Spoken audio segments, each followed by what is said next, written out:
मैं भी वीर सावरकर अंशमात्र की प्रस्तुति का संपादित अंश।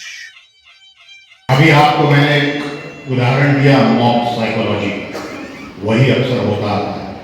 मेरे बारे में जो जानकारी प्रचारित और प्रसारित की जाती है उसे दूर करना अत्यंत आवश्यक हो चुका है। मैं तब भी प्रासंगिक था और अब भी प्रासंगिक ही हूं। जानकारी कैसे प्रचारित प्रसारित की जाती है उसका बताने की मुझे कोई जरूरत नहीं है। आप सभी जानते हैं। सिर्फ ये होता है कि हम उसका सही उत्तर या सही जवाब, माकूल जवाब नहीं दे पाते। वजह क्योंकि हम पढ़ते नहीं, न हमें पढ़ाया गया, न हमें सिखाया गया। होता यूं है कि हमेशा इतिहास को तोड़ मरोड़ कर ही प्रस्तुत किया गया हमारे बीच। वही दूर करने का मेरा प्रयास है।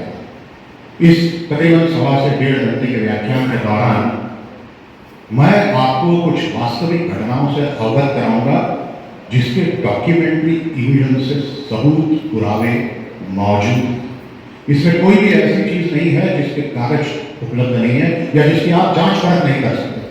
बिल्कुल जांचा और परखा जा सकता है। ये सत्य है और यही हुआ है। उसी के बारे में हम बात करेंगे। शुरुआत करेंगे बाल्यावस्था से। इस आयोजन का उद्देश्य ही ये है कि आप सावरकर जी को अच्छी तरीके से जाने, पहचाने और सही समय पर सही उत्तर दे पाए, ताकि जनता विभ्रमित न हो, जनमानस विचलित न हो। तो आइए प्रारंभ करते हैं। मैं भी वीर सावरकर अंशमात्र। मैंने सन 1900 में मित्र मेला की स्थापना की और 1904 में अभिनव भारत संगठन की स्थापना की, जो सशस्त्र क्रांतिकारी संगठन था। उसको जुड़ने के लिए, अभिनव भारत संगठन से जुड़ने के लिए 10 प्रमुख शर्तें, काफी अहम शर्त है। उसमें से 3 मुख्य शर्तें मैं आपको बता रहा हूं। अगर आप अभिनव भारत संगठन से ज्वाइन करते हैं, उससे जुड़ते हैं, तो आपके ऊपर अत्याचार होंगे, आपके साथ मारपीट की जाएगी, आपकी गिरफ्तारी भी हो सकती है, हो सकता है आपको फांसी भी दे दी जाए, आपकी पत्नी विधवा होगी और आपके बच्चे भी आबाद हो सकते हैं। क्या ये शर्त आपको मंजूर है? शालेय जीवन के शिक्षण में आपका क्रमांक पहले 6 विद्यार्थियों में होना चाहिए और उसके साथ में आपको इतिहास की जानकारी होना चाहिए। इस मुद्दे को, इन सभी मुद्दों को व्याख्यान के दौरान मैं वर्तमान की प्रासंगिकता के साथ में भी कुछ जोड़ते हुए चलूं। ये विचार मेरे मन में क्यों आया मुझे नहीं पता।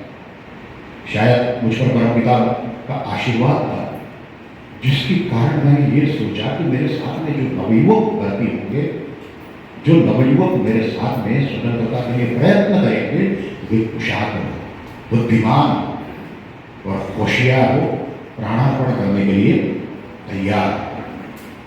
सन 1901 में मेरा विवाह भावशस्त्री चिपळूणकर की कन्या यमुना भाई से होता है और उसी समय में मैट्रिक भी पास करता। मैट्रिक पास करने के पश्चात मैं फर्ग्यूसन कॉलेज में प्रवेश लेता हूँ आगे की पढ़ाई करने के लिए। तब तक फर्ग्यूसन कॉलेज पूरे हिंदुस्तान में प्रसिद्ध हो चुका था।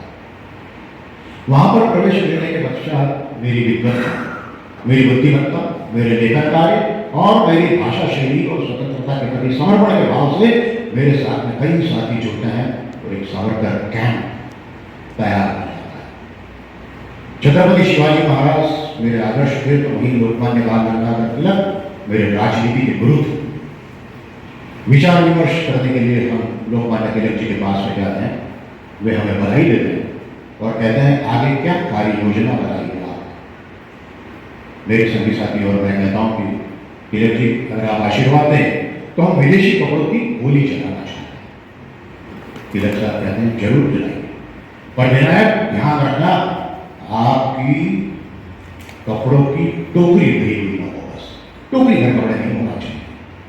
मेरे संगी साथी पुणे शहर के शहर में एक गाड़ी भर के कपड़े इकट्ठा करते और पुणे में लकड़ी पुल है, वहां पर 7/10/1905 को विदेशी कपड़ों की होली जलाते हैं। आपको जो विदेशी कपड़ों की होली मालूम है ना, वो 1920 में, उसके 15 साल पहले विदेशी कपड़ों की होली लकड़ी पुल के नीचे चल चुकी है। जयोस्तुते श्री महान् मंगल शिवा